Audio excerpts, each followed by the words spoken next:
This case doesn't start with drugs. It starts with something way deeper: trust, family, and a decision that changed everything. Because what you're about to hear isn't just about meth in a prison, it's about a father.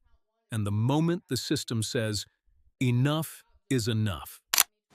All right, ladies and gentlemen, at this time we've concluded the presentation of the evidence. We're going to move into the closing arguments of counsel. Ms. Nicholson, you go first. Thank you, Your Honor. The defendant has two charges in this case.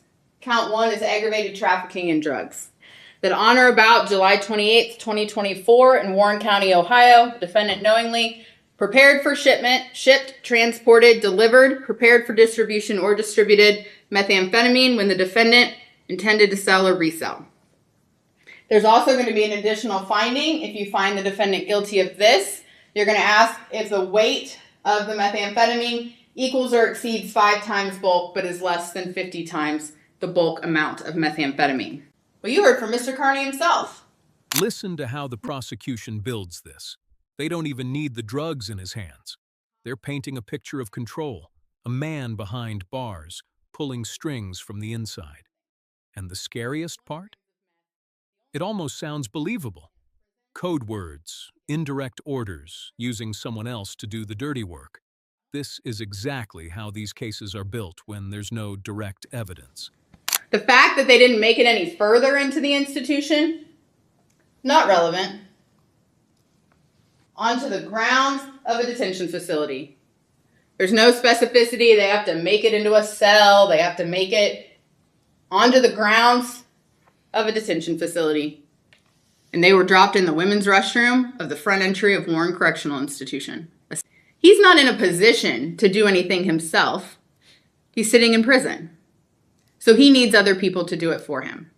And yeah, we don't hear on the phone calls, please bring me 51 grams of methamphetamine in a flaming hot Cheetos bag and wrapped in a condom and drop it in the bathroom trash can for Israel Farley to pick up. But then the defense steps in and flips everything. Suddenly, the case doesn't feel so solid anymore. No key witnesses, no direct link, no money trail. And that's important, because in criminal law, probably isn't enough. It has to be beyond a reasonable doubt. And here, you can feel that doubt creeping in. Everything that happened on July 28th of 2024 happened because of that man right there. At his direction, at his instruction. Specific instruction. Get you a bag of flaming hot chips. Eat the chips, leave the bag. I'm going to show you what to do with it. Bring that flaming in the glass house. When you pull up, the plan give to Lily. You got my flaming? Don't forget the flaming. Make sure you bring my flaming. He couldn't have been more adamant about it. And that's because he knew that flaming contained something for him. Ladies and gentlemen, this doubt starts growing. The prosecution hits back with something simple. Common sense. Not legal jargon. Not complicated arguments. Just, does this story actually make sense? And then they bring it back to the daughter. That's where this case really shifts. Because now it's not just about drugs. It's about whether she was telling the truth or covering for him. At this point, everything comes down to one question. Who do you believe? The gaps in the investigation or the pattern in the evidence? And that is because the Founding Fathers, and we up to this day, consider the rights of individuals to be extremely powerful and valuable.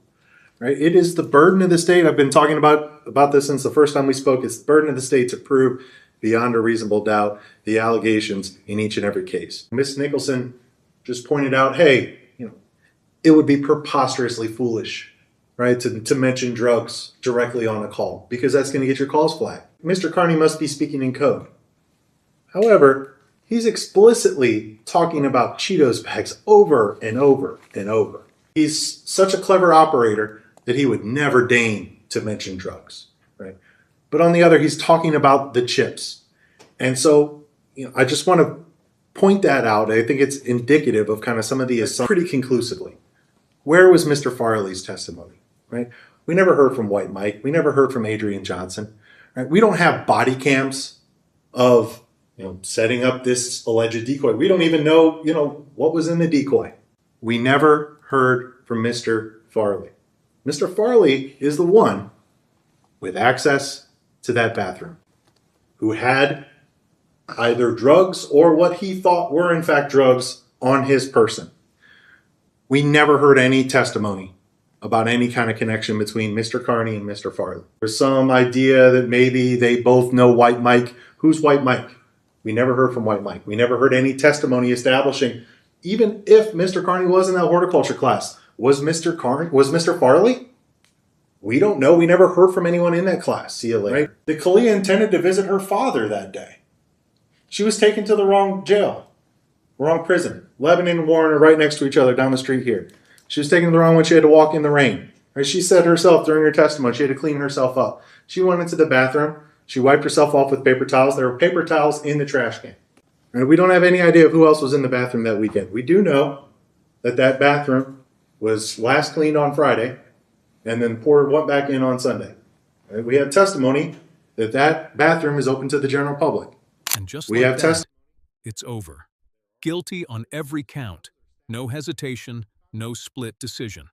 All 12 jurors agreed, which means whatever doubt existed, it wasn't And I enough. put it to you, would be extremely valuable in helping to solve this case. We don't know who else was in that bathroom. We don't see Sergeant Burke go into the bathroom to investigate. We don't see his body cam. We don't see the overview. We don't see the surveillance. We don't see him set up this decoy package, right? Because none of it, either it wasn't recorded or that recording was not played or provided for us. Under 200 to 300 cameras in this facility, there's no surveillance of them having a shared conversation somewhere, in the back of the horticulture class.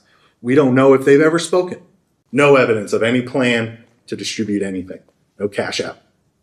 No financial trades. Not even like, hey, I put $50 on your commissary. We don't have anything like that, right? Because no money traded hands, because no drug trafficking took place.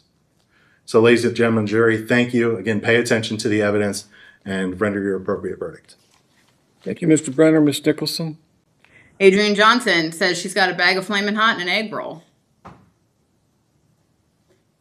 Investigator Chamberlain testified it could have been the trash can, it could have been the pack itself that Glasshouse was referring to. Mr. Carney wants you to believe it's something dropped in the bushes for somebody named Aaron. Ladies and gentlemen, you are allowed to and encouraged to use your common sense in this case. And I ask you to do so. Two things can be true.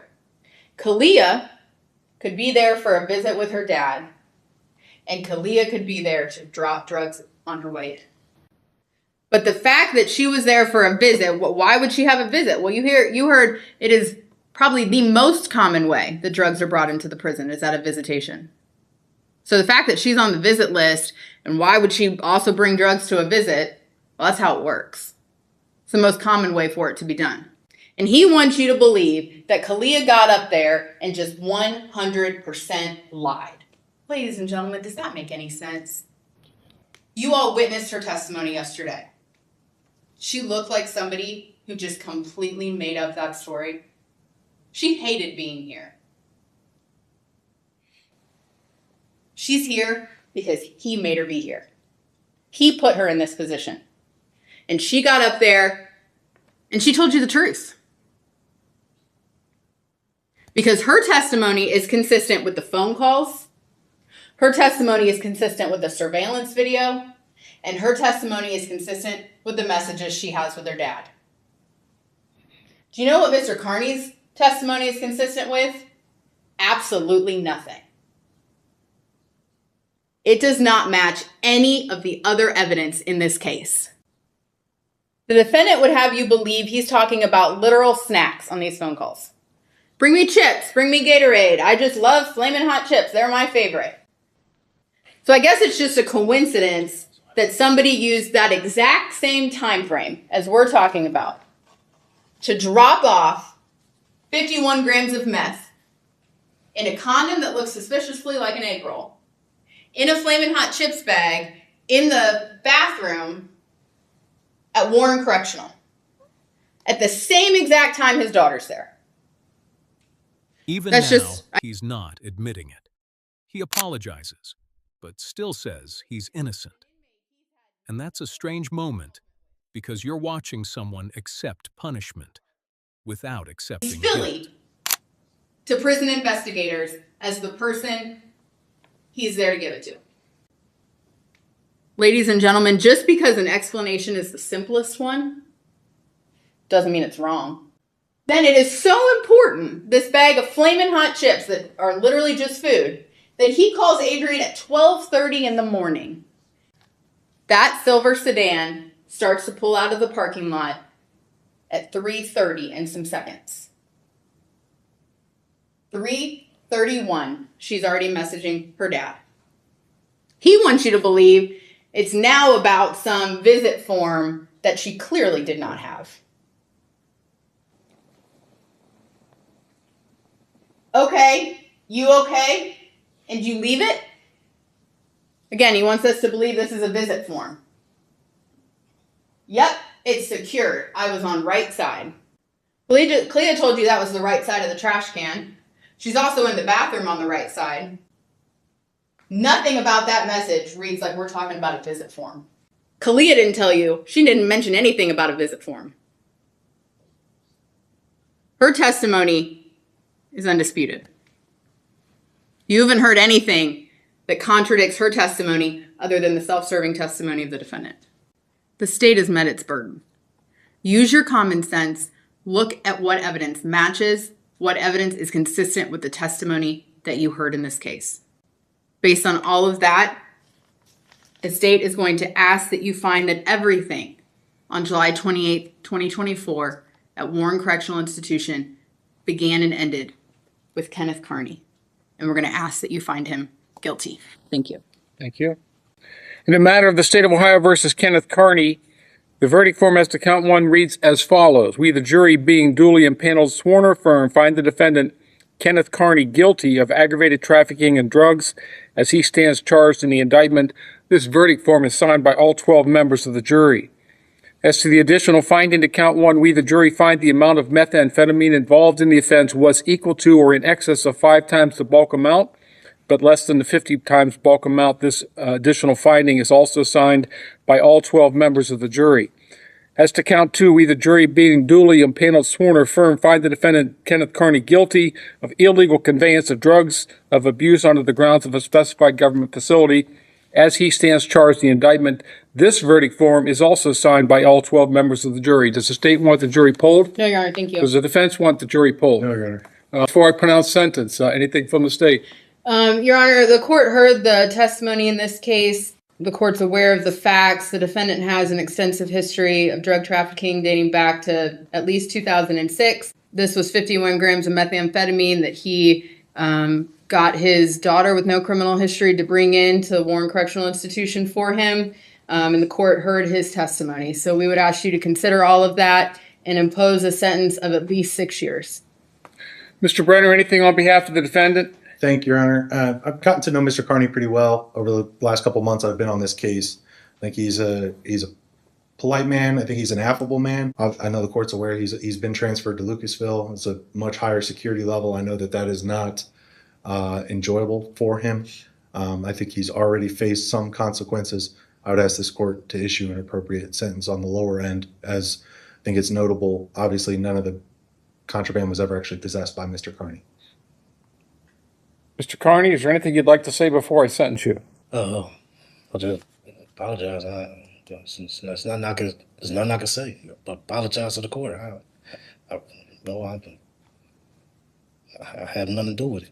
I still remain innocent, but I'm sorry, I can't hear you. I still remain, innocent to where I didn't do it, but there's nothing I can do about it. I can just apologize to the court. That's all. Court has considered the statements made here today, the purposes and principles of sentencing, the relevant seriousness and recidivism factors. There are two offenses here. The court does find that they are offenses of dissimilar import and do not merge for the purposes of sentencing. Anything on that? No, the state would agree. Your Honor, I would ask for them to merge, but I do believe that under Ohio law that they would not automatically merge. All right, on count one, then the court will order you to serve a minimum term before I get to that, Mr. Carney, first off, shame on you. Just absolutely shame on you for dragging your young daughter, who you profess to love, into this. I quite frankly agree with the jury's verdict.